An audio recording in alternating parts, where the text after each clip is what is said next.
Pai, eu quero te louvar, eu quero te agradecer pela vida do teu filho, desse companheiro que o Senhor tem colocado ao nosso lado. Deus, guarda a sua vida, seu lar, seu ministério. Deus, restaura as suas forças a cada dia. E sabemos, ó Pai, que o Senhor tem ministrado ao seu coração. E queremos ouvir do Senhor tudo aquilo que o Senhor tem falado da vida dele, ó Pai. Colocamos à disposição do Senhor, ó Pai. Usa o teu filho, ministra sobre nós nesta manhã, em nome de Jesus. Amém. Meus irmãos, bom dia. Que a graça e a paz do Senhor esteja com todos. Amém? Por favor, abra a sua revista ou a sua Bíblia em João 10. Quem não tem a revista, João capítulo 10, versículos 1 a 15. Quem tem a revista, lição de número 5, página 39. O bom pastor. Uma das parábolas, no caso aqui, alegorias mais interessantes que Jesus contou, principalmente porque ela tem um impacto muito grande, que é o que nós vamos pensar aqui essa manhã, e eu tenho certeza que Deus vai falar aos nossos corações de uma maneira muito especial. Amém, irmãos? O texto diz assim, ó, na verdade, isso aqui é uma expressão que Jesus usa, não é uma repetição qualquer. Na antiguidade, quando se dizia na verdade, era como se estivesse dizendo, essa é a maior verdade que existe. Não tem nada fora disso e nada para acrescentar a isso. Era como se dissesse, isso aqui esgota o assunto. Então, na verdade, vos digo, que aquele que não entra pela porta no curral das ovelhas, mas sobe por outra parte, é ladrão e salteador. Aquele, porém, que entra pela porta é o pastor das ovelhas. A este o porteiro abre, e as ovelhas ouvem a sua voz, e chama pelo nome as suas ovelhas, e as traz para fora. E quando tira para fora as suas ovelhas, vai adiante delas, e as ovelhas o seguem, porque conhecem a sua voz. Mas de modo nenhum seguirão o estranho, antes fugirão dele, porque não conhecem a voz dos estranhos. Jesus lhe disse esta parábola, mas eles não entenderam o que era que lhes dizia. Na revista não tem o versículo 7, mas ele vai dizer também, na verdade vos digo, que eu sou a porta. Agora olha o versículo 8, todos quanto vieram antes de mim são ladrões e salteadores, mas as ovelhas não os ouviram.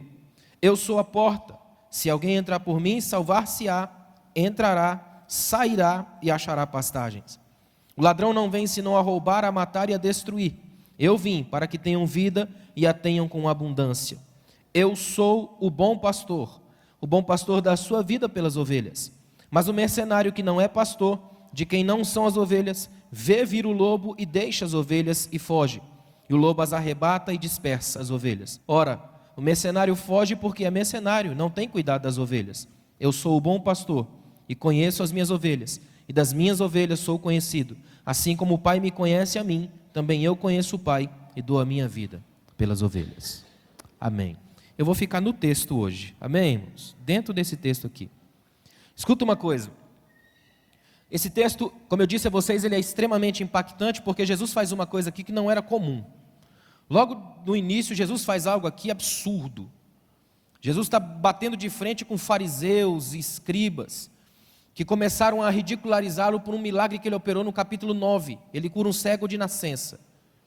E eles tentam criar um problema em cima disso. Jesus faz um milagre extraordinário e eles tentam criar um problema. Até hoje a gente tem esse tipo de gente na igreja. Diante do mistério, diante do milagre, diante da graça, eles criam um problema. É impressionante isso. Ao invés de glorificar a Deus por ele estar mexendo na vida do povo, esse povo cria problema. Aí olha que interessante, Jesus vai lá, faz um milagre extraordinário. Os fariseus vêm, começam a procurar questões teológicas, criam uma celeuma, um problema sério. Aí Jesus começa a falar. E ele diz assim, ó, ele usa a expressão eu sou.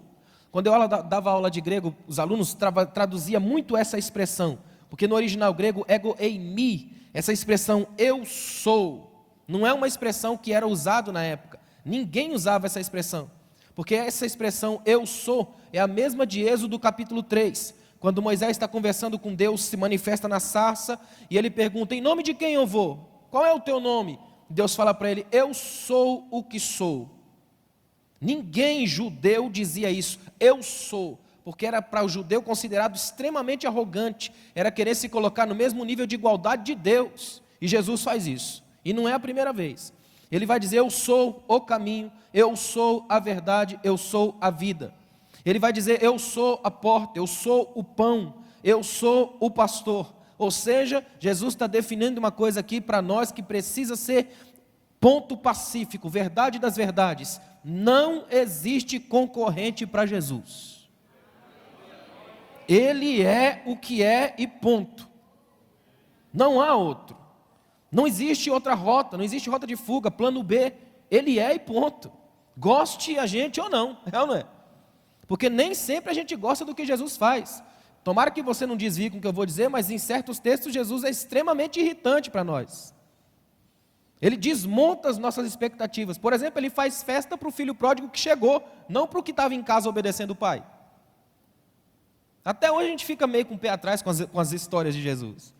Porque Jesus faz uma coisa que a gente ainda não aprendeu: a reconhecer as pessoas não porque a gente acha que elas sejam, ou com base nas expectativas que temos das pessoas, mas Jesus as trata do modo que elas de fato são. É por isso que perdão para Jesus é mais a antecedência do que a incidência. Não é você esperar alguém te ferir para te perdoar, é você já perdoar antes, porque sabe que qualquer relação humana vai haver ferida. É muito sério isso. Então Jesus começa a trabalhar nesse processo. Aí o versículo 1, e notem uma coisa aqui, quem escreve o texto é João. João é um indivíduo que eu particularmente admiro muito, pela mentalidade dele. Ele não tinha a facilidade que a gente tem de anotação hoje. Eu fico imaginando, irmão, se João tivesse um iPad na mão, imagina o que ele não ia capturar de palavras de Jesus. Porque se ele não tinha facilidade de anotação que a gente tem, ele já anotou tudo isso. O evangelho que ele escreve é um evangelho profundamente de palavra. É o evangelho onde Jesus mais fala. Milagre só tem 7, o resto é sermão. Evangelho todo homilético, Jesus pregando o tempo inteiro. É tão impressionante que ele já avisa. Quando ele abre o evangelho, ele diz: no princípio era o verbo, palavra. É ele dizendo: preparem-se, porque no meu evangelho Jesus vai falar. E ele fala o evangelho inteiro. Aí eu fico imaginando se João tivesse acesso a um iPad, um iPhone, se ele tivesse como gravar. Imagina, o evangelho dele ia ser umas 1000 páginas. É por isso que no final ele dá uma exagerada e diz: isso é só o pouco, se fosse contar tudo não ia caber nos livros. É ou não é? Chama-se hipérbole. Sabe o que é interessante? João, quando está aqui, eu tenho para mim que ele está parado observando o movimento, e Jesus começa a falar e ele acha impressionante Jesus se colocar como pastor.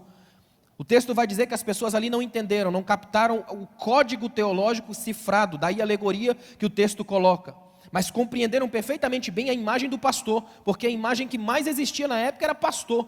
Judeu, Israel tem muita questão do pastor. E aqui eu preciso fazer um parêntese de uma coisa muito séria para nós aqui hoje.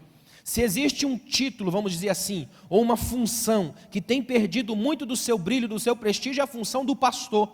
Porque no mundo que vivemos hoje é uma paranoia de títulos. O cara não quer só mais ser pastor, ele inventa milhares de coisas para dar uma bombada no nome. Daqui uns dias vai ter o JJ, Jeová Júnior. Os caras não querem mais ser pastor.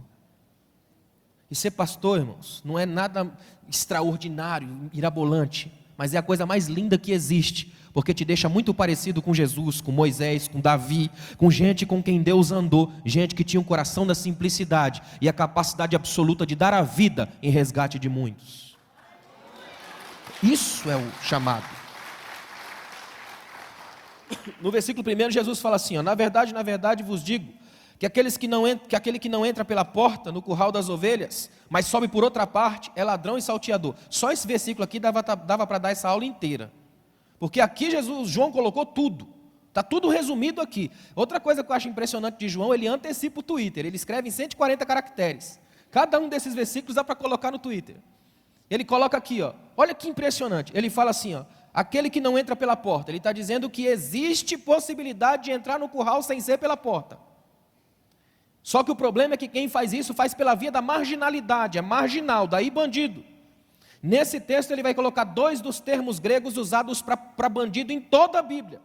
Ele vai usar o ladrão, e o ladrão aqui é kleptos. Kleptos é o ladrão da sutileza, o cara que vem devagarzinho enquanto você está dormindo, de madrugada, o ladrão que assusta, que faz questão de não deixar vestígio, que limpa digitais para não ser caçado, é o ladrão que não quer ser visto, ele faz de tudo para manter a identidade em sigilo.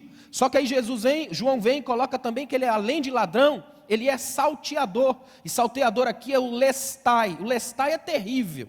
Lestai é o bandido da estrada, é o mesmo texto que Lucas vai usar para quando o bom samaritano vai passar, que vem um bandido, os bandidos pegam um homem e deixam ele quase morto, além de roubar ainda espancam, ou seja, o cleptos é o bandido da sutileza, você só vai dar conta de que foi roubado depois, porque ele passou, levou tudo e não deixou marcas, mas o outro, o lestai é terrível, é o bandido da violência, é o bandido que vem e destrói, que deixa marcas. Jesus está dizendo que no meio da igreja, no ambiente onde ele mais anda, existem as duas qualidades de bandidos. Existe o pastor, mas existe os bandidos da sutileza e existe os bandidos da violência. É por isso que a igreja precisa de pastor. Igreja nenhuma pode ser uma espécie de piloto automático. Uma vez eu estava numa igreja, minha esposa lembra disso. E me chamaram para ministrar num evento de jovens, e aí a líder dos jovens, assim, no afã de mostrar que a igreja dela funciona, que tudo vai muito bem, ela disse uma frase infeliz. Ela olhou para mim no púlpito e falou: pastor, nossa igreja nem precisa de pastor, aqui todo mundo sabe o que faz, aqui funciona no piloto automático. Eu falei para ela, isso chama-se entropia. Todo sistema abandonado à sua própria sorte tende a se autodestruir. A igreja precisa de pastor, a igreja precisa de alguém na frente, porque tem bandido, tem lestai, tem salteador, tem sequestrador, tem pilantra, tem máscara, tem falsidade, tem Judas, e também tem a graça de Deus que limpa as toxinas e mantém a igreja pura. Igreja é isso. Ele vai dizer assim, ó, sabe o que é estranho? João coloca uma coisa aqui que para mim é muito interessante. Ele vai dizer, se você olhar assim, friamente, o que existe de interessante num curral de ovelhas? Que chame a atenção de dois tipos de bandido, do bandido da sutileza e do bandido da violência. Parece que não tem muito a ver para nós, porque hoje riqueza para nós é outra coisa, mas na época ter bastante ovelhas era riqueza.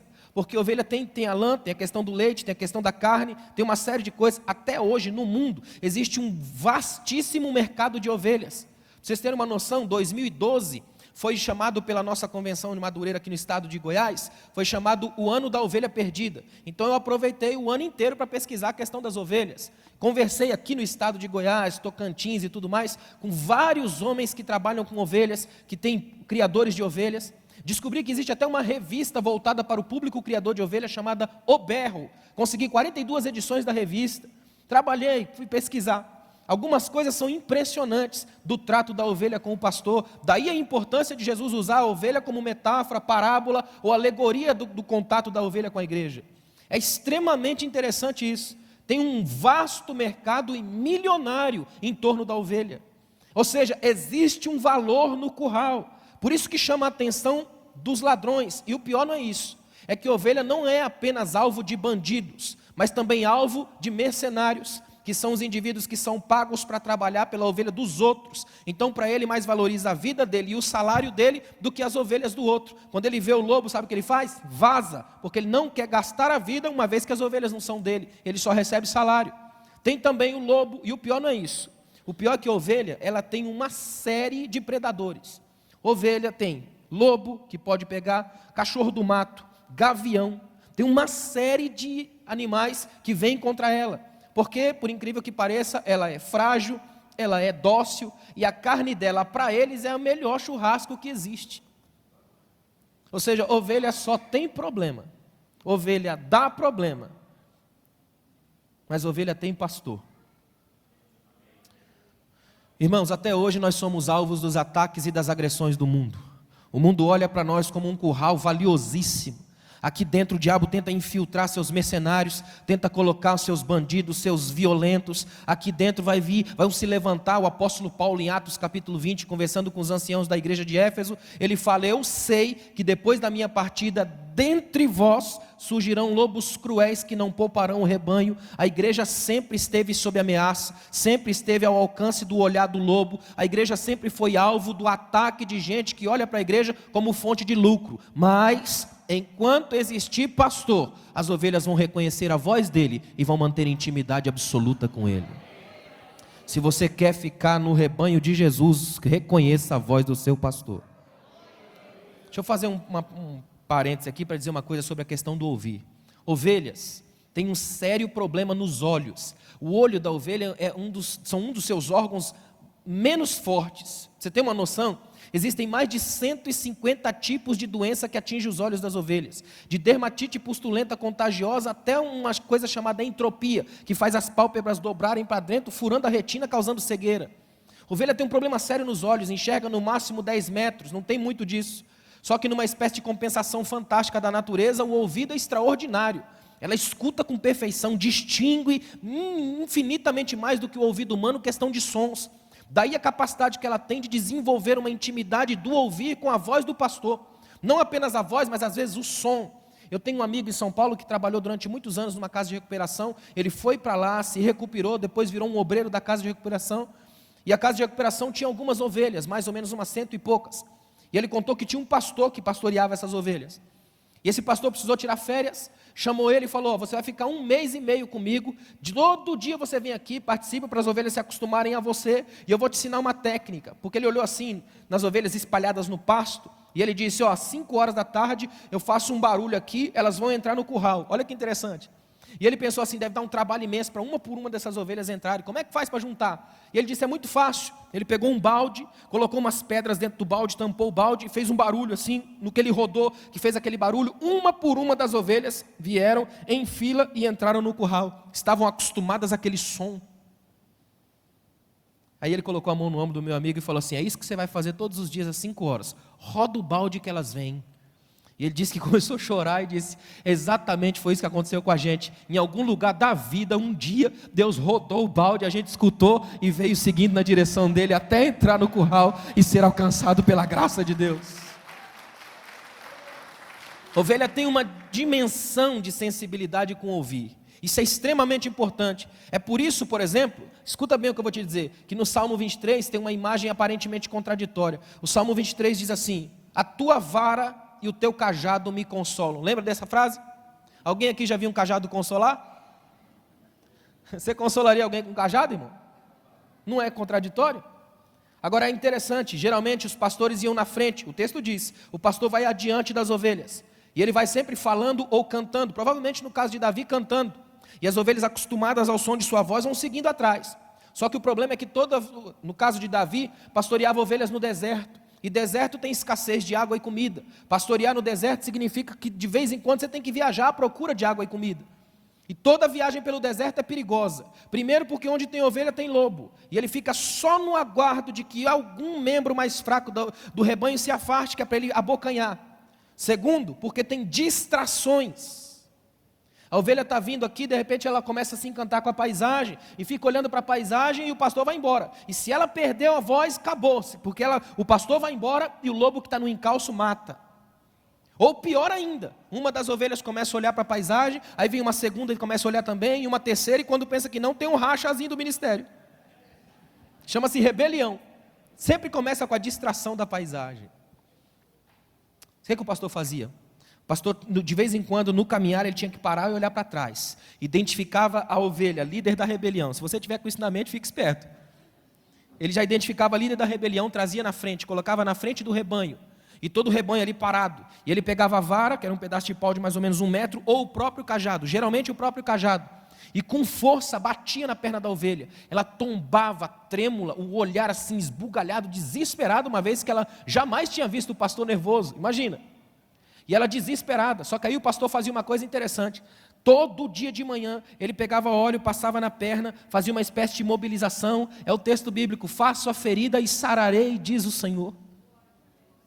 Aí colocava ela aqui assim, ó, entre o peito dele e as costas, e ela viradinha com a cabeça para trás aqui, e começava. Isso durava uns 150 dias, uma espécie de fisioterapia divina. Todo dia ele andando com as ovelhas, com a ovelhinha aqui, ó, e cantando, e as outras ovelhas atrás, tranquilas. Quando ela sarava, ele colocava ela no chão, e ela nunca mais saía da perna dele. Só que não é porque ela tinha medo de apanhar de novo, não. É que ela descobriu que não tem paisagem que seja melhor do que o colo, o carinho, o abraço, o toque, o óleo do pastor, a intimidade pastoral. Ela desenvolve intimidade com o pastor. Quer ver uma coisa, irmão? Você já ouviu quantas vezes na Bíblia, ou as pessoas na igreja dizendo que a ovelha vai para o matadouro sem gritar? Já ouviu isso várias vezes? Não é? E isso é verdade. Só que não é porque ela não tenha medo, porque todo ser vivo teme a morte. Se você corta a árvore, ela sangra, ela chora. todo ser vivo teme a morte, porque morte para ele é o final, cessação, finitude, é indicativo de limite. Todo ser humano teme a morte, seja ele humano ou no caso ser vivo, teme a morte. O que faz com que a ovelha vá até o matadouro sem gritar, não é porque ela não tenha medo, ela está trêmula de medo, mas é porque ela desenvolveu uma intimidade tão profunda com seu pastor, que ela morre acreditando que aquilo deve ser bom para ela, porque está vindo dele. É o Pai, é Cristo na cruz dizendo, não seja feita a minha vontade, mas a tua, porque o Senhor é o meu Pai, é o meu pastor e nada me faltará. Seja o que for que vier de ruim para a sua vida, de doloroso, em nome de Jesus, não jogue a culpa no seu pastor, porque o que ele faz para você é bom para a sua vida. João 13:7, o que eu faço você não sabe agora, mas vai entender depois. Está dando para entender, irmãos? Aí ele vai dizer assim, olha o versículo 2, aquele, porém, que entra pela porta é o pastor das ovelhas. A este o porteiro abre, as ovelhas ouvem a sua voz, chama pelo nome e as traz para fora. Havia uma técnica antiga de alguns pastores, havia muitos pastores em Israel antigamente, eles costumavam às vezes alugar um espaço grande que era um rebanho de todos. Então os pastores pagavam aluguel e todo mundo entrava ali, e às vezes pagavam um porteiro para ficar literalmente na porta olhando. E aí de madrugada, às vezes os pastores iam lá e chamavam as suas ovelhas, cada grupinho delas saíam. Era um modo de ficar tudo junto, porque a ovelha tem um negócio interessante. Eu conversando com os criadores de ovelha, teve um deles, um fazendeiro, que disse para mim assim, pastor, se um dia o senhor tiver uma fazenda e tiver ovelhas, cuidado com o pastor que o senhor vai colocar, porque pastor ruim é prejuízo na certa. Sabe por quê? Porque a ovelha é um bicho extremamente dependente. A ovelha não tem senso de direção, ela se perde fácil. Ovelha não tem responsabilidade com a cria, ela dá cria 2 vezes por ano, se não dá cria porque está doente, é natural da ovelha a fertilidade, ela dá cria e se ela não tem responsabilidade, se o pastor não estiver perto para levar o filhote, para amamentar e tal, o filhote morre. Se a ovelha está com fome, ela não grita, não faz nada, ela fica quietinha, se o pastor não perceber, ela é capaz de morrer de fome, imagina. Ela não gosta de beber água nas correntes por causa do barulho, é por isso que o Salmo 23 diz que ele me guia mansamente a águas tranquilas. Ovelha é um bicho difícil de lidar, irmão. E sabe o que é pior ainda? Não tem velocidade, principalmente as mais gordinhas, portanto, se o lobo apressar, ela já era. Ovelha é um bicho difícil, irmão. Cheio de carrapicho, cheio de problema. As ovelhas mais gordinhas agora ficaram ruins, né? Sabe o que é mais interessante ainda? O lobo é o contrário. Se a ovelha é tudo isso de dependência, o lobo é o contrário, é a independência em forma de animal. Lobo sabe se virar sozinho, lobo tem técnicas de ataque, lobo primeiro estuda o ambiente para depois desenvolver a técnica. Para vocês terem uma ideia, os lobos na Sibéria, quando percebem que um lago congelou, eles batem a ponta da orelha no lago, calculam a vibração, multiplicam pelo peso do corpo para saber se pode ou não atravessar. O lobo está num lugar, foi pego por uma armadilha na perna, ele rói a perna até arrancar, ele faz uma operação em si mesmo, para não ficar por ali sangrando, imagina. Lobo é um bicho terrível, sagaz, ferocidade, é por isso, e olha que interessante, é por isso que um dos salmos vai dizer assim, ó, assim como as corças anseiam pela corrente das águas, lembra disso? Porque a corça, ela fica assim, ela transpira muito, o cheiro dela é muito forte, então o lobo começa a mapear pelo faro, e quando ela percebe pelo balançar das folhas que tem lobo por perto, ela levanta o focinho na direção da água e fareja, quando ela encontra a direção da água, corre, e corre muito, é difícil alcançar, chega na água, ela mergulha, toma um banho, o cheiro sai, o lobo perde o faro, ela está livre, é o salmo, assim como as corças anseiam pelas águas, a minha alma suspira por ti, eu mergulho no Senhor e não tem demônio que me ache, porque eu estou lavado pela palavra e lavado pela graça. Escuta uma coisa, ovelha é dependente do pastor para tudo, para comer, para viver. Por isso que o Salmo 23 vai colocar uma coisa tremenda. Ele diz assim, ó, ele me guia, tu me faz deitar e levantar. A ovelha só deita se 2 coisas acontecerem. Se ela tiver comido e bebido, se ela olhar ao redor e encontrar o pastor. Se ela tiver comido e bebido, mas não encontrar o pastor, não deita. Ou se ela olhar o pastor, mas estiver com fome e sede, não deita. Para deitar, as 2 coisas têm que acontecer: comida, bebida e presença. É um jeito judaico de dizer que Deus cuida de nós. Cuidado pastoral divino, Ele nos dá água, nos dá bebida e nos garante presença. Descansa que eu estou aqui. É um descanso para levantar no outro dia feliz. Ovelha é um bicho extremamente dependente. E mais interessante de tudo, presta atenção no que eu vou te dizer. O pastor está dizendo aqui que esse curral de ovelhas é alvo de uma série de olhares. É o olhar do mercenário, é o olhar do lobo, é o olhar do bandido, é o olhar do violento. E o pior de tudo, dos falsos pastores. Talvez não haja nada pior para a ovelha do que o falso pastor.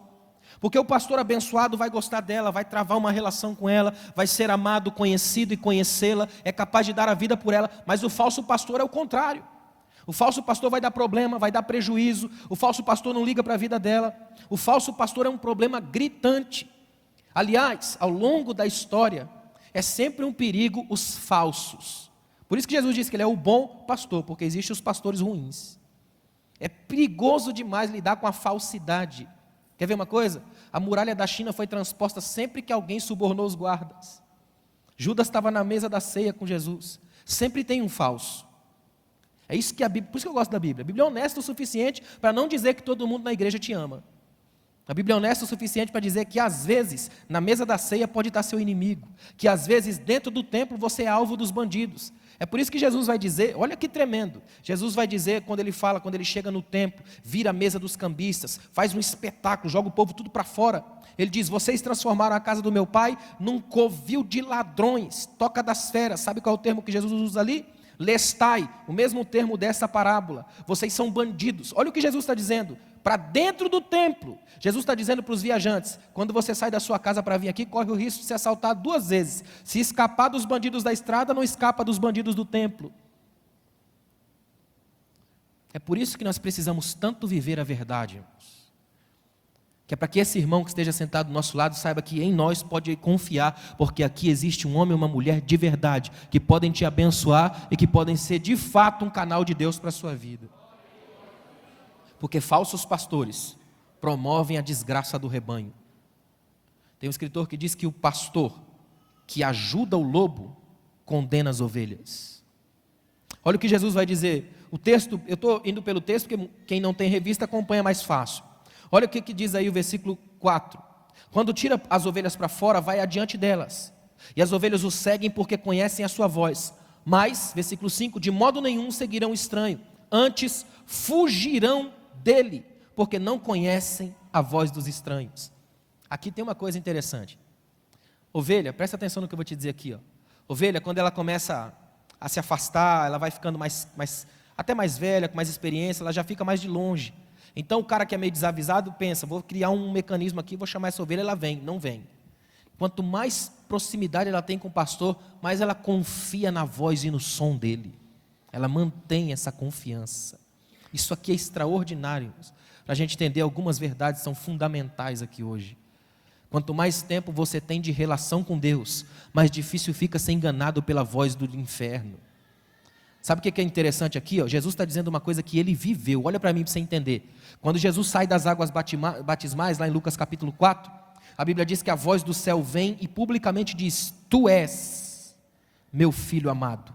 Ele escuta essa voz e todo mundo escuta. Só que aí depois vem Lucas capítulo 4, isso é capítulo 3, aí vem Lucas capítulo 4. A Bíblia diz que o diabo vai tentar Jesus e ele vem com uma sutil. É interessante isso. É por isso que o inimigo desse texto é o diabo. Porque ele faz uma sutil alteração, ele é o cleptoso, o bandido sutil. Ele chega e diz, se és filho de Deus, a maior de todas as batalhas, tu és versus se és. Ele tenta sugestionar, semear uma dúvida na certeza que Deus colocou. Só que Jesus já tinha colocado no coração aquela certeza, porque aquela voz, tu és, falou mais forte do que qualquer outra voz que possa ter surgido. Porque Jesus aprendeu uma certeza tremenda para Deus. Aquele momento, Jesus está saindo das águas batismais, ainda não fez nada, vai começar seu ministério e Deus já avisou para todo mundo, ele é meu filho amado. Jesus aprendeu uma certeza que eu e você precisamos aprender hoje. Jesus não nos ama pelo que a gente faz, mas pelo que a gente é. Nós somos filhos amados do Pai e Ele nos ama por causa disso. Filhos amados do Pai. Ovelha tem essa relação com o Pai. Engraçado que quando eu estava pesquisando sobre as ovelhas, eu descobri o extremo oposto dela, que é o bode. Se a ovelha é silenciosa, o bode é barulhentíssimo. Um dos pastores, criador de ovelha, falou para mim, pastor, vou te dizer uma coisa. Se uma ovelha sua tiver com fome, ela não dá sinal não, mas se o bode tiver com fome, você está perdido. Ele dá cabeçada, ele urra, ele grita, ele mexe com os outros, até você olhar e dar comida para ele. Bode come de tudo, graveto, folha, o que vier. Ovelha não, é só pasto e verdejante. Ovelha não come nada seco. E o pior de tudo, eu peguei 42 edições da revista O Berro. A última página é sempre uma piadinha, uma charge e uma piadinha.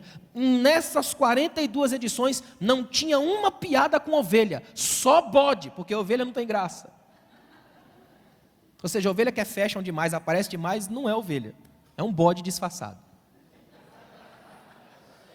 Porque a ovelha é simples o suficiente para ser parecido com Jesus. Tudo igual, tudo parecido com Jesus na simplicidade da graça. É por isso que na hora de prender Jesus precisaram de Judas. Porque senão pegava qualquer um. Judas avisou, aquele que eu beijar é ele. Porque é tudo muito parecido, você não vai saber quem é quem. Só quem conhece, só quem é da intimidade, só quem sabe quem é ovelha. Interessante, irmão, sabe o que é esquisito? Nós vivemos num tempo hoje onde as chamadas ovelhas querem aparecer mais do que o chamado pastor. É uma doença do púlpito, uma doença dos holofotes. E isso é uma doença, vamos dizer assim, que talvez seja uma espécie de gripe do bode, já que tem a gripe do frango. Ovelhas que querem aparecer demais. Quanto menos a gente aparecer, melhor, irmãos. Importa que ele cresça e eu diminua.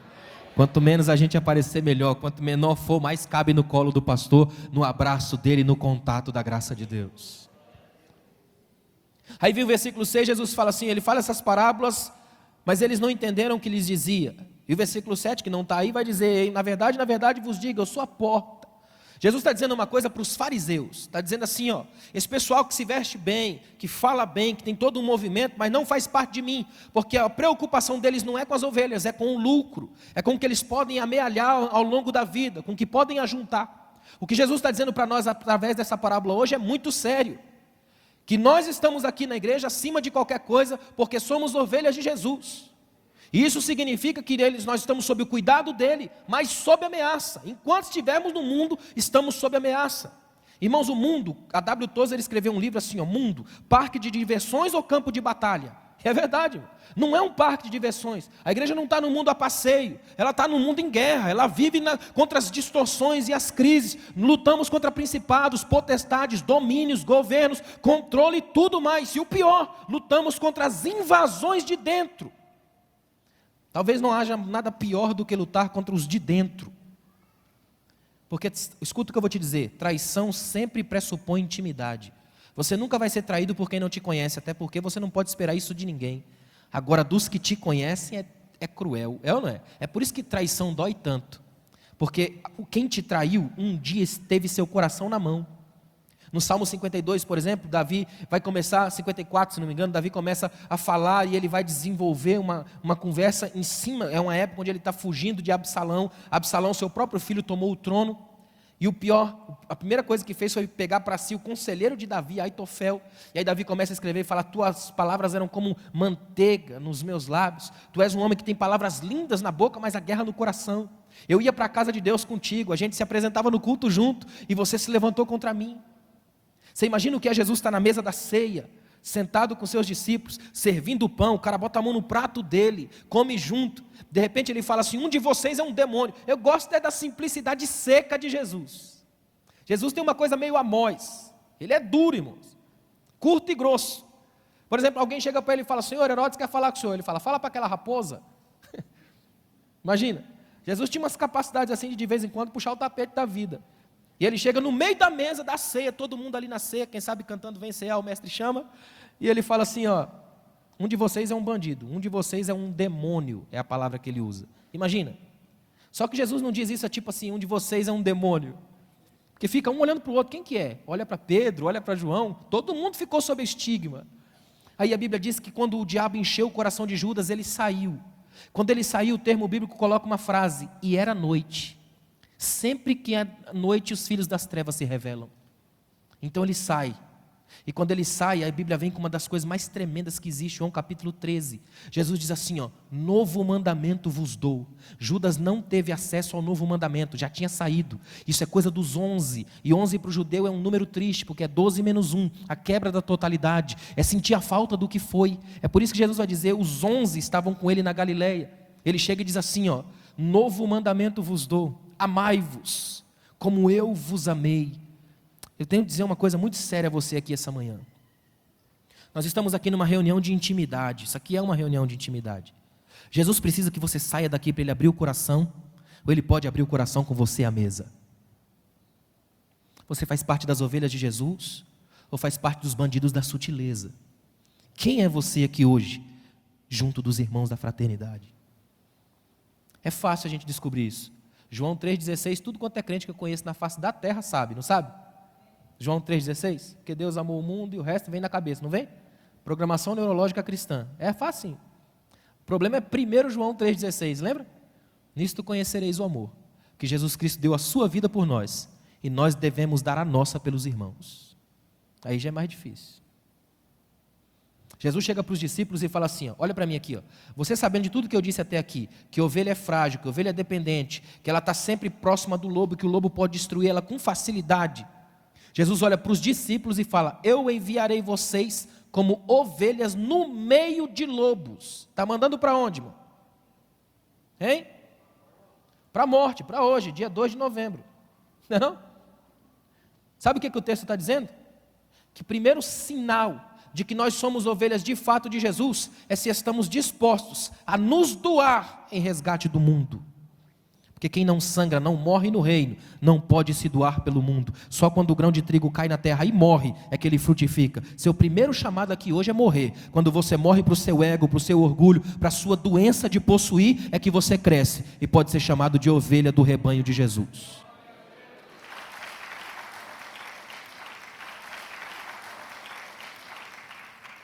Olha o que Jesus vai dizer no versículo 8, com aquela sutileza dele. Olha o que ele diz aí, o versículo 8. Todos quanto vieram antes de mim são ladrões e salteadores, mas as ovelhas não ouviram. Jesus deixa bem claro, todos os que vieram antes de mim são bandidos. Jesus está dizendo assim, ó, teve muita gente que veio antes de mim com a lábia, e ele vai dizer isso depois também, vai vir no meu nome, muita gente que vai falar tão bem que se possível enganaria até os escolhidos. Jesus sabe que tem gente que tem todo um jeito de lidar, toda uma técnica, e técnica é um problema sério. Principalmente porque hoje nós vivemos daquela doença de só enxergar o que é grande. É a chamada miopia espiritual, a doença do inferno. Só enxerga o que é grande, não consegue ver nada no pequeno. Aí a gente imagina que porque cresce muito, é porque Deus está no meio. E esquece que o câncer também cresce, só que não tem nada a ver com Deus. É ou não é? A igreja não é chamada para um crescimento desacelerado, monstruoso, porque isso não é crescimento, é gigantismo, é doença. A igreja é chamada para um crescimento em paz, com base, um crescimento que venha pelo alimento, pela água e pelo pastoreio do Senhor, que conhece cada ênfase, cada instante da vida dela. O que Jesus está dizendo é o seguinte, sem mim vocês não fazem nada, antes de mim só bandido, se estão em mim estão vivos. Se eu tivesse que traduzir isso aqui com uma frase só, eu diria o seguinte, sem Jesus nem existe curral. Porque se ele não está lá, ele não tem pastor. São ovelhas dispersas pelo mundo, abandonadas. É por isso que o texto bíblico diz, ferirei o pastor e as ovelhas se dispersarão. Ainda bem que Jesus deixou bem claro, eu sou o bom pastor. Irmão, sabe o que é bonito desse texto? É que João, escuta bem o que eu vou te dizer, João não é só um apóstolo de Jesus, João é um poeta. Ele escreve com toques de poesia, a tal ponto que o verbo no original grego para pastor é poimen, que é o mesmo verbo de poiel, de onde é a origem latina da palavra poema. João é poeta, trabalha com poesia. Ele está dizendo que o nosso pastor é o supremo poeta, mestre, professor da vida. Ele ensina a gente, tanto é que Jesus o tempo todo na Bíblia, dificilmente ele é chamado de pregador, ele é chamado de mestre, ele é chamado de professor. Porque a lógica de Jesus não é gritar de um púlpito verdades vazias, é transformar nossa vida em poemas de Deus. É o pastor que faz poesia com a minha vida.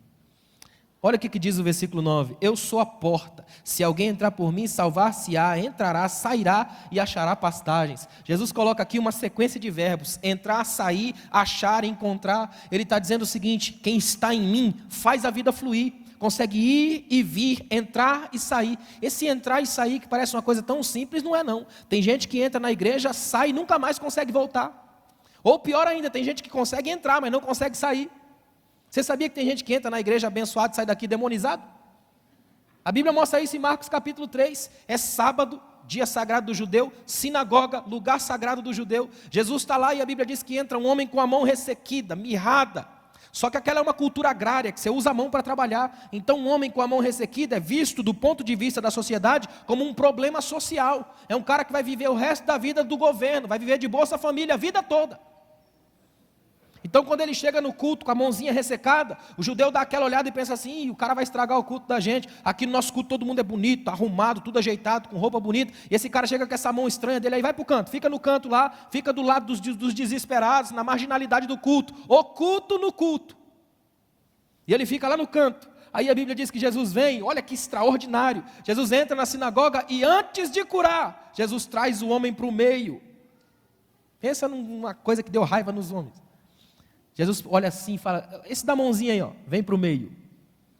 Tira o homem da marginalidade. Tira o homem do canto dos excluídos. Coloca no meio, no centro da sinagoga. Porque antes de curar da mão, vai curar da língua do povo. Vai dizer que ovelha, seja ela qual for, ainda que machucada, tem espaço no curral, porque se o pastor está presente, ele cuida, ele sara, ele cura, ele arranca os problemas, ele coloca no meio. Aí sabe o que ele faz? Estica a mão, estende a mão, o cara fica curado, não fica? Não é um milagre? É ou não é? É um milagre que acontece na hora. Aí o povo costuma dizer: irmão, quando tem um milagre aumenta a sua fé. Às vezes não. Uma coisa que aumenta a fé de alguns, mas também pode aumentar a demonização de outros. A Bíblia diz que lá dentro tinha os herodianos. Sabe quem eram os herodianos? Apaixonados pelo poder, políticozinhos medíocres que até hoje existem. Eles saíram de lá injuriados e foram levar para matar Jesus. Acabaram de ver um milagre, acabaram de ver Jesus, acabaram de ver a vida, mas saíram com a morte no coração, porque lobo é sempre lobo, mesmo que esteja vestido de ovelha. Ou seja, às vezes o jeito como você sai daqui diz que tipo de Deus você encontrou aqui dentro. Tomara que você saia daqui sempre com vontade de colocar vida, de tocar pessoas, de abençoar pessoas, que você nunca saia do culto com vontade de matar nem de destruir ninguém.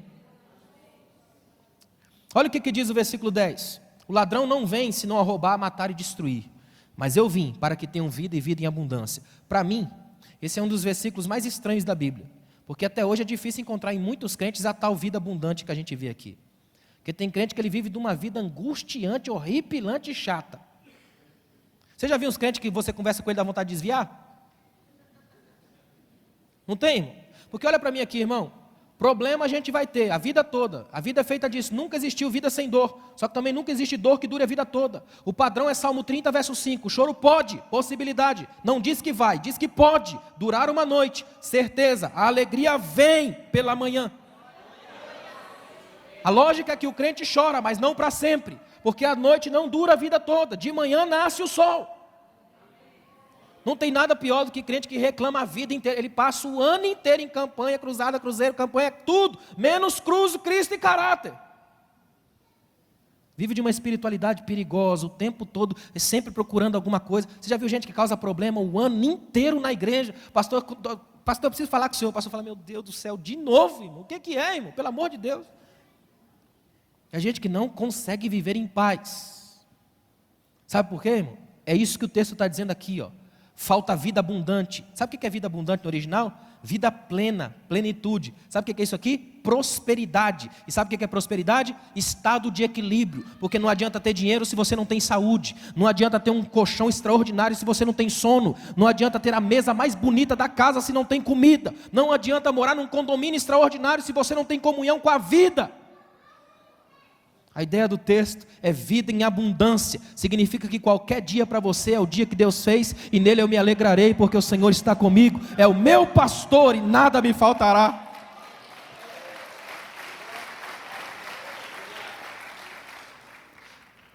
Aí vem o versículo 11: eu sou o bom pastor. O bom pastor dá a sua vida pelas ovelhas. Aliás, irmão, por isso que é difícil encontrar bons pastores. Porque o bom pastor é aquele que já vem com a consciência de seu limite. Eu preciso morrer. Imagina. É difícil encontrar bons pastores. Porque a lógica do bom pastor é a seguinte: eu vou viver o máximo possível, e se precisar matar, eu mato você, irmão. É melhor você do que eu. É a lógica pós-moderna. Almoce seu vizinho antes que ele jante você, né? Só que a lógica do bom pastor na Bíblia é diferente. O bom pastor da Bíblia é o contrário. Ele fala: se precisa morrer alguém aqui, que seja eu. Morro para que as minhas ovelhas vivam. Morro para que elas existam. Sabe por que ele morre tranquilo? Porque ele sabe que vai viver na mente delas, na memória delas, no legado delas, na herança delas. Do ponto de vista bíblico, o pastor nunca morre, porque mesmo que ele tombe, ele deixa herança, e as outras ovelhas vão tocar o ministério e levá-lo para frente. É por isso que hoje nós temos vamos dizer, quase que uma distorção, uma caricatura do pastor, que são chamados imperadores de púlpito, os donos das igrejas. que são homens que se sentem no direito de mandarem na igreja, que se acham que são os donos do povo, que acham que pode fazer acontecer porque eles são os caras. Não são, isso não passa de ilusão. Tiago 4,14, o que é a vossa vida? Um sopro, um pouquinho de vento que aparece e depois se desvanece, não sobra, não tem fulcro, não tem base, nada mais é do que uma espécie de poema rasgado da vida. É por isso que aqui hoje, irmãos, a nossa maior alegria é se sentir ovelha. Frágil, complicado, dependente, mas com uma certeza: meu pastor está no rebanho. Se meu pastor está no rebanho, eu tenho comida. Se meu pastor está no rebanho, eu tenho água. Se meu pastor está no rebanho, pode vir lobo, urso, leão, o que vier, ele vai me defender, porque a minha causa está nas mãos do Supremo Pastor. Você quer ver uma coisa? É por isso que Davi é considerado um pastor por excelência. Davi, quando vai cuidar de ovelhas, deixa eu falar uma coisa para os irmãos aqui, ó. Davi é um indivíduo que nasceu marcado. Ele vai sofrer a vida inteira com sérios problemas psicológicos por causa disso. Davi, quando nasce, a Bíblia diz que ele é ruivo. E o ruivo é o vermelho é a cor da terra. E a terra estava amaldiçoada pelo pecado de Adão. Maldita é a terra por tua causa. Para o brasileiro isso não faz sentido, mas para o judeu faz. Porque quando o judeu nasce a criança, o judeu, o pai, pega a criança, dá aquela olhada de cima e embaixo, e olhando com todo o ambiente, num contexto universal e cósmico, ele dá o nome da criança. Agora olha que incrível, quando o menino nasceu, o pai deu aquela olhada e assustou, o menino nasceu vermelho. Primeiro pensamento do pai é o seguinte: alguém pecou aqui. Esse menino nasceu, ou eu pequei, ou minha mulher pecou, alguém pecou. Só que aí o pai, por amor de pai, tenta dar um jeito na situação e diz: o nome dele vai ser Davi. É um dos nomes mais difíceis de traduzir, porque Davi é uma mistura de hebraico, aramaico e acadiano. O nome de Davi, a melhor tradução seria amado por Deus. É uma tentativa do pai de dizer: vamos ver se presta. Estou falando para você, biblicamente. O menino cresce o tempo todo jogado para fora de casa. É o único filho que não participa das reuniões familiares. Na cultura judaica, os filhos almoçam com os pais à mesa. Davi não. A Bíblia vai dizer que ele vai comer na mesa no dia que Samuel vai lá. E Samuel ainda fala: hoje ninguém come enquanto ele não chegar. Todos os dias eles comiam enquanto ele não estava lá. Sabe o que é mais interessante? Olha para mim aqui, ó. Na cultura judaica, cuidar de ovelhas não era um trabalho extraordinário, era um trabalho meia boca, ralé até. Tanto que não eram os filhos quem cuidavam das ovelhas, eram sempre os escravos. No caso de Jessé, é Davi. Tanto que, olha que incrível, Davi está cuidando de poucas ovelhas, não eram muitas não, eram poucas. É um jeito que o pai criou de deixar ele longe de casa. Tanto que quando ele está com a guerra com seus irmãos lá com Golias, ele vem descendo, o irmão dele olha para ele e diz assim: ó, você é mau, Davi, o que você veio fazer aqui? Você tem guerra no coração, você é terrível. Com quem você deixou aquelas poucas ovelhas lá? Sabe o que Davi diz para ele? Eu não posso nem falar. Sabe o que Davi vai dizer depois? Eu só vim aqui trazer comida para vocês, meu pai que mandou. Posso falar? Esse é o Davi. Ele vai escrever um salmo onde ele diz assim: em pecado me concebeu minha mãe. Deve ter crescido ouvindo dizer: alguém pecou aqui em casa para esse menino nascer. Nasce marcado, cuidando de poucas ovelhas, trabalho de crise, trabalho de vergonha. Esse é o Davi da Bíblia, o homem segundo o coração de Deus. Sabe o que é mais impressionante? Por ele não ter tido a presença de um pai, ele não soube ser pai. Foi um dos piores pais da Bíblia. Quando Samuel chega na casa dele, o que não era uma coisa comum, Samuel não ia lá tomar café todo dia. Uma visita de Samuel era uma visita de estado. Samuel era o homem do momento. Tanto que quando ele chega na cidade, os homens da cidade saem tremendo de medo. É de paz a tua visita? Ele fala: relaxa, é de paz. Eu vim prestar um culto. É um Deus que age na clandestinidade. Se Saul ficar sabendo, vai me matar. Então faz o seguinte, vai lá e presta um culto. Era por baixo dos panos, um Deus da revolução. Aí quando chega na casa, vem um por um dos filhos, e o pai só apresentando os filhos bons. Esse aqui é o cara, esse é demais, esse aqui é fantástico, é do exército, esse aqui, ó.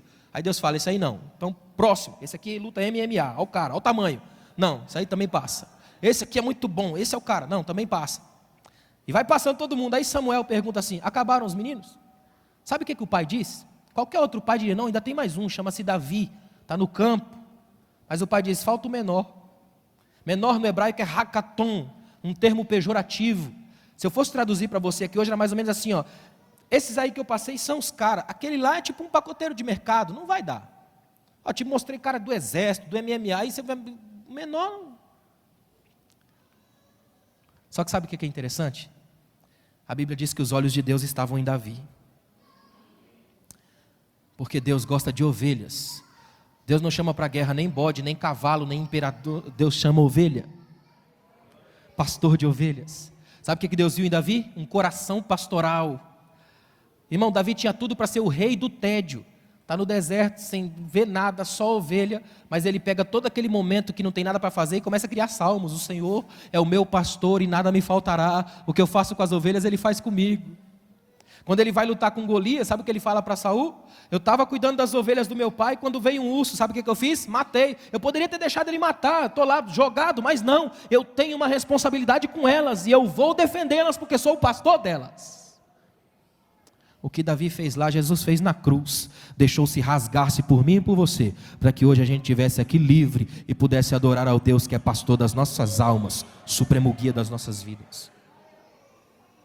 Olha o que ele vai dizer, ó, versículo 12, o mercenário, que não é pastor, de quem não são as ovelhas, ele vê vir o lobo, deixa as ovelhas e foge, o lobo as arrebata e dispersa, o mercenário foge porque é mercenário, não tem cuidado das ovelhas. Sabe o que ele está dizendo aqui? O mercenário, o indivíduo que é pago para cuidar do rebanho, é alguém que raciocina só em termos de capital, em termos de lucro, em termos de empresa. Ele enxerga a igreja como uma espécie de ambiente onde ele pode arrecadar. Ele enxerga qualquer multidão como uma oportunidade de lucro. Ele enxerga qualquer pessoa como um caixa eletrônico existencial. Até hoje a gente tem esses bandidos de púlpito, mercenários da igreja, que eles não estão preocupados em trazer uma mensagem que você entenda, seja transformada e vá para sua casa glorificando a Deus. Eles estão preocupados em fazer um jeito de amolecer seus olhos, derramando lágrimas no coração para ele cair no bolso. São os que vendem as mensagens no altar, com medo de machucar. Só que eu vou te dizer uma coisa, ovelhas de verdade às vezes são machucadas pelo pastor, mas saem vivas, porque o carrapicho sai, a miséria sai, porque a palavra limpa. Cuidado com o mercenário. Olha para mim aqui, ó. Mercenário aqui, vai ser depois a mesma palavra usada, sabe para quê? Psicopata. Sabe quem é o psicopata? Psicopata é o cara que não levanta suspeita. É um indivíduo que quando ele é pego, você fala, não é possível que é esse cara aí. Rapaz, eu conheci o cara, conversava com ele, tomei café na casa dele, e o cara matando todo mundo. Psicopata é assim. O mercenário é um psicopata da fé. É um indivíduo que ri para você, que você olha para ele e fala, esse cara é crente demais, eu queria ser igual a esse cara. Só que você não sabe o que existe por trás. Por isso que a igreja precisa de uma coisa chamada discernimento. Um dos dons mais escassos da igreja de hoje. Eu vou dizer uma coisa aqui que é para ficar guardado na sua vida para sempre. Você conhece alguém que não tenha nariz? Conhece? Pelo menos eu, todas as pessoas que vi na face da terra, eu tenho um nariz. Bonito ou não, aí já é outra coisa, mas tem. Agora imagina, olha que função que esse órgão tem no seu corpo. Imagina que você está com a fome terrível, fome de crente, pronto. Está com aquela fome de crente. E de repente você vai no restaurante lá, e aí vem o prato, e vem com aquela fumacinha. Sabe, irmão, aquela fumacinha é milagrosa, porque ela consegue colocar todos os ingredientes da comida nela, é ou não é? Aí quando ela passa pelo seu nariz aqui, ó, ele manda uma mensagem para o cérebro, comida, festa, se prepara. Irmão, seu corpo inteiro fica preparado em questão de segundos. Você tem uma certa dormência na perna, daí procura um lugar para sentar. Você começa a salivar, a adrenalina sobe, você sente um certo recuar da pressão. Tudo preparado para o que vai acontecer. Aí vem aquele pratão assim, o crente vai lá, mete o garfo naquele pedaço de carne maior que tem, toma posse. E vem trazendo para a boca. Olha para mim, se isso tiver estragado, irmão, quando entrar na sua boca vai vir uma fumacinha aqui, ó, e mandar uma mensagem para o cérebro, comida estragada, inimigo, cuidado, perigo. Automaticamente tudo no seu corpo se coloca contra. Daqui para baixo o mecanismo é feito para descer. Se você engolir, sai, é ou não é? Isso chama-se discernimento. O nariz espiritual que Deus põe no teu corpo, igreja, para sentir fragrâncias daquilo que é estragado e jogar para fora, para que a saúde do corpo não seja afetada. A igreja precisa do discernimento espiritual para limpar o campo. Deu para entender? Para encerrar, versículo 14 e 15. Eu sou o bom pastor e conheço as minhas ovelhas, e das minhas ovelhas sou conhecido. Assim como o Pai me conhece a mim, também eu conheço o Pai e dou a minha vida pelas ovelhas. Intimidade. Conhecimento. O pastor que conhece as ovelhas. Alguns pastores em Israel, por exemplo, ficaram famosos por conhecerem tão bem as ovelhas, que chegavam a dar nome para elas, e chamar pelo nome, e a ovelha entender e vir. Imagina, tamanha intimidade com o pastor, conhecimento dela, proximidade. É o pastor que conhece as ovelhas. Até hoje, eu admiro muito pastores que sentam no meio das ovelhas. Essa é uma das razões por eu congregar aqui. Não tem ninguém sentado aqui em cima. Tem igrejas onde a gente vai que é muito cacique para pouco índio. Tem 400 aqui, 3 lá embaixo. E eu tive numa igreja uma vez que eu vi essa cena. O velhinho chegou lá na porta com a velhinha assim, quando olhou para lá, que viu que alguém estava na cadeira dele, ele vazou e foi embora com a velhinha arrastando ela pra, com raiva. Sentaram no meu lugar. Eu gosto de pastores de ovelhas. Tem pastor que ele tem que entrar pela lateral, porque se ele entrar pelo fundo, ele não chega aqui no final do culto.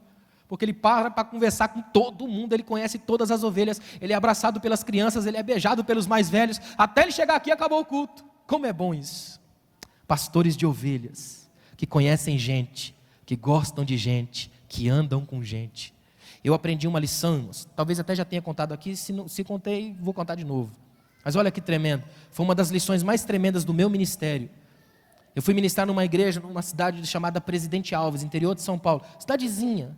Lá naquela cidade tem um irmão, que ele cria porcos, e porcos assim gigantes, ele exporta esses porcos. Irmãos, tem dia, dependendo do calor, do sol, que o cheiro é tão forte que chega a atingir a cidade, porque é um pouco longe da cidade. Aí eu fui lá ministrei uma semana lá, fiquei na casa do pastor, eu, minha esposa, e o pastor falou para mim, vem comigo que eu vou te apresentar um irmão da minha igreja. E fomos lá no meio dos porcos, são milhares de porcos. Eu confesso aos irmãos, eu passando mal, porque não estava acostumado com aquele cheiro e o calor. E quando a gente desceu o carro assim, que parou, ele estava lá no meio do monte de porcos, e ele deu um grito assim para nós, não vem aqui não, fica aí. Vocês são anjos de Deus, isso aqui está fedido, fica aí que eu vou aí. E o pastor me puxando pelo braço, para o meio dos porcos, eu passando mal, um desespero. E o pastor veio para o irmão assim, abraçou ele bem forte, deu um beijo no rosto dele. Eu vi uma das cenas mais lindas que eu guardei na vida, quando a lágrima dele abriu um caminho pela sujeira do rosto aqui, ó, e pingou. E o irmão desceu correndo para lavar o rosto. O pastor virou para mim, o olhar dele eu nunca mais vou esquecer. Era como se os olhos flamejassem. Ele segurou bem na minha roupa e disse assim, ó, pode ter cheiro de porco, mas é ovelha e é minha. Nunca mais eu esqueci disso. Quando Jesus te resgatou, você podia estar no meio dos porcos. É o filho pródigo tentando comer o que os porcos comiam, mas tem pai. Você podia estar embaixo, no fundo do poço, mas tem pastor. E porque você tem pastor, está vivo aqui hoje. Lobos não puderam te destruir, gaviões não puderam te pegar, demônio não pôde te destruir, depressão não pode te destruir, porque se você está em Cristo, é nova criatura, as coisas velhas se passaram, tudo se fez novo, você tem pastor, e Ele é o supremo pastor das suas almas, o bispo das nossas almas. Fica de pé, por favor, eu quero orar com você. Não há nada mais extraordinário do que sermos pastoreados por Jesus. Você pode fazer um minuto de adoração a Deus? Você pode fazer um minuto de agradecimento a Deus agora? Agradeça a Ele. Agradeça a Jesus porque Ele é o pastor da sua vida, é o pastor da sua casa. Jesus tem pastoreado a sua história, tem pastoreado os teus sonhos. Você que é pastor aqui hoje, agradeça a Deus pelo privilégio de você ser visto como Jesus para fazer algo que Ele fazia. Você é pastor, é pastora, porque Jesus acreditou em você. Esse daí serve para fazer o que eu fiz. Você não está aqui por acaso, não é porque é bom, é porque o pastor, supremo pastor da sua vida, está aqui, é a porta, por ele você entrou e teve acesso às coisas tremendas da graça de Deus. Feche os seus olhos, comece a agradecer a Deus. Obrigado, Pai. Ah, supremo pastor das nossas almas, Rei eterno das nossas vidas. Só há palavras de gratidão essa manhã, Senhor. Porque pela graça nós somos salvos, isso não vem de nós, é dom de Deus. Desperta em nós aqui, Senhor, o desejo sincero de permanecermos ovelhas do Teu rebanho, pastoreadas por Ti, Senhor, alcançados pela Tua graça. Livra-nos, Pai, dos mercenários, dos bandidos. Livra-nos dos lobos, dos predadores que atacam o rebanho, Pai. Mas que aqui, essa manhã, as ovelhas do Teu rebanho se encontrem e escutem o abençoado som da Tua voz. Porque é o som da Tua voz que nos mantém de pé, Senhor. É pelo som da Tua voz que a gente não perde a direção do céu. É pelo som da Tua voz que nós só ouvimos o Senhor nos chamar. Porque o nosso nome agora é outro. Batizados em nome do Pai, do Filho e do Espírito Santo. Somos Tua herança, Senhor. Propriedades Tuas. Obrigado, meu Deus, por tudo. Em nome de Jesus. Amém. Obrigado, pastor.